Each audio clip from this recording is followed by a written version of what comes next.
Hi, I hope you're doing well and had an amazing day. I was asked to do a quick video on how to meditate. So I was going to give you a couple of tips, tools, some things that I utilized, and maybe a little deeper kind of insight as to the challenges you're facing and the why and everything behind that. So first off, I want you to know that you're exactly where you're supposed to be, okay? So be kind to yourself and be gentle and loving. This process of awakening, of expanding, of growing, it is tough. When a caterpillar goes into the chrysalis to change into the butterfly, it doesn't know the process it's going to go through. And honestly, if it did, it probably would never go through it. Because the intense pain of dismantling your entire self, your entire being, and then recreating a brand new being, it's extremely painful. This process of coming out of the illusion and the old self and the old way and healing that and shifting and changing into something new, guys, it's painful.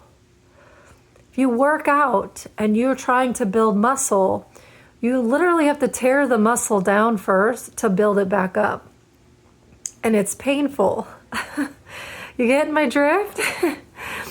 So here's a couple of things about meditating. Listen, I started meditating, gosh, it's been almost 20 years when I first started.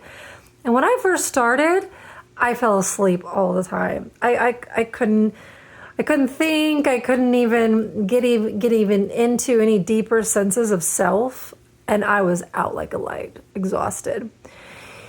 Then when I started to practice a little bit more, I would go to meditation groups. I would listen to things that I found online. A couple of things that I started to recognize with myself was, number one, I couldn't control all this mind chatter. It was ridiculous, all the things that I would think of. The other thing is I didn't want to go into, I'm going to pause for a second. Okay. I did not want to go into any deeper aspects of myself because I had so much trauma. I had gone through so many horrible and horrific experiences just in this life. Let alone, I had no idea the trauma I was going to have to deal with my greater self. That was even worse. And I'm still healing from that.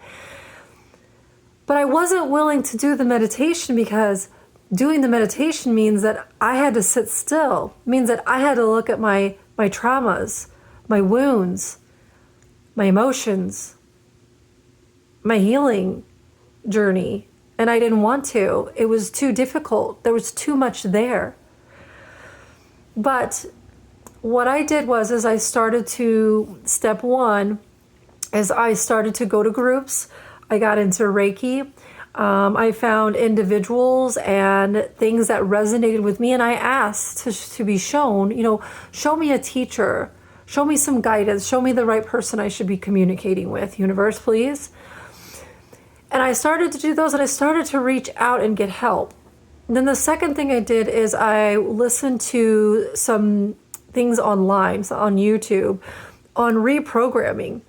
Because I had so many bottled up emotions, anger, resentment, hurt, pain, that when you stack that emotions onto each other, that it creates this massive blockages within yourself that I couldn't get through. And so I would listen at night while I'm sleeping to these reprogramming sessions on how to release hate, how to release anger, how to do this, whatever it was that I needed at the moment. And I would repeat that. The other thing is there was a guy that I used to listen to, Michael Seeley, and they were guided meditations because, again, I could not get my mind to stop. There was so much in there because you're like a giant computer. Your energy field is a bunch of memories.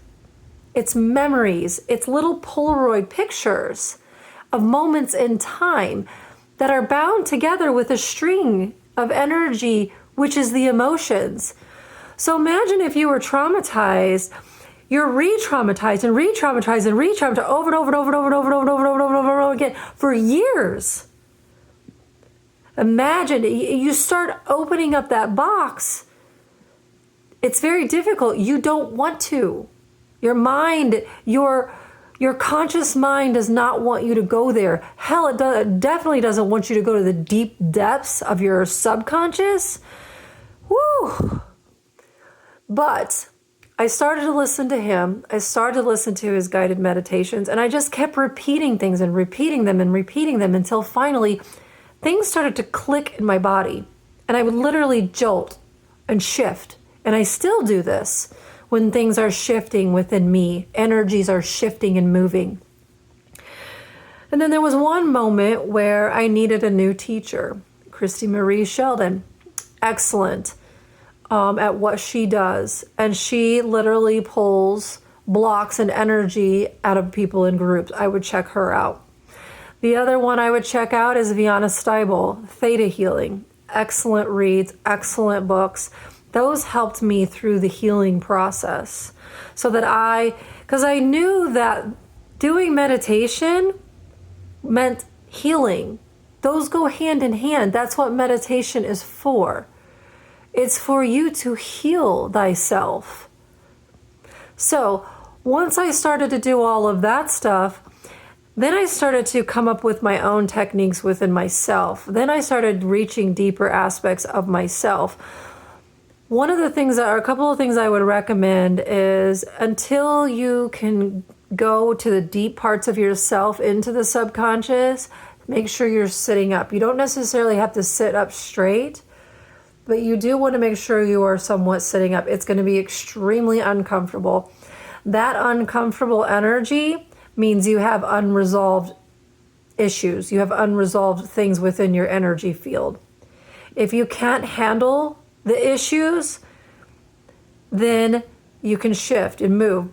But you shouldn't move through this process through meditation. You should take your consciousness into these energies and dissolve them, and have the light dissolve them. Ask for the light to dissolve them.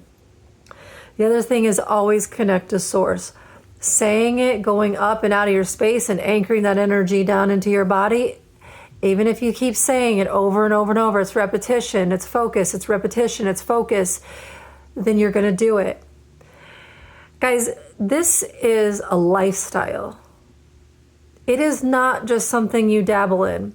And especially when you start really getting into it and you start becoming successful in it, then it becomes who you are.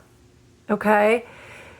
The main keys are, number one, consistency. Doing it all the time. I do this every night. Every night. It is who I am. This is how I live my life. This is how I exist. The other thing is focus. You have to focus with intention. The focus is the most difficult part because of the distractions. The distractions are there to keep you from getting to that center point. Those distractions can be your mind. There are also other spirits out there that don't want you to get to that point, that lurk in the dark. There are going to be distractions within your home. You're going to see, like I call it eye candy, when you get out into the astral plane. It's like, ooh, look at that. Oh my God. Focus. Focus, because when you get out into the astral plane, you're out in a big, massive part of the universe.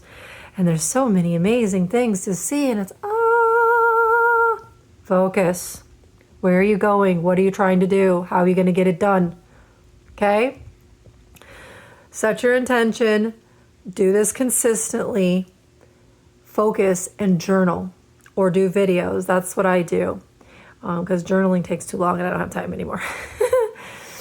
You practice. Try some of those tips. Let me know, any of you in the comments, if you have done some things that have worked for you. But listen, this isn't going to happen overnight.